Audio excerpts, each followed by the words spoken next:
সংযুক্ত আরব আমিরাত বাংলাদেশের উপর ভিসা নিষেধাজ্ঞা দিয়েছে বলে বাংলাদেশের বেশ কয়েকটি সংবাদ মাধ্যম ও সামাজিক যোগাযোগ মাধ্যমে প্রচার করা হয়েছে। তবে এই খবরটি ভুয়া বা মিথ্যা বলেছে অন্তর্বর্তী সরকারের প্রধান উপদেষ্টার প্রেস উইং। শনিবার দিবাগত রাতে প্রেস উইং ফ্যাক্টস এক ফেসবুক পোস্টে এ তথ্য জানিয়েছে।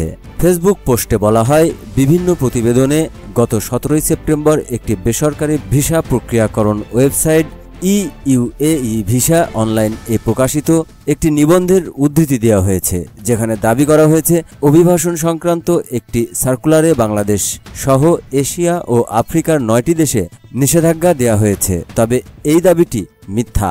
সংযুক্ত আরব আমিরাতে নিযুক্ত বাংলাদেশের রাষ্ট্রদূত তারেক আহমেদ স্পষ্ট করে বলেছেন, আমিরাত কর্তৃপক্ষের কাছ থেকে এ ধরনের কোনো বিজ্ঞপ্তি পাওয়া যায়নি।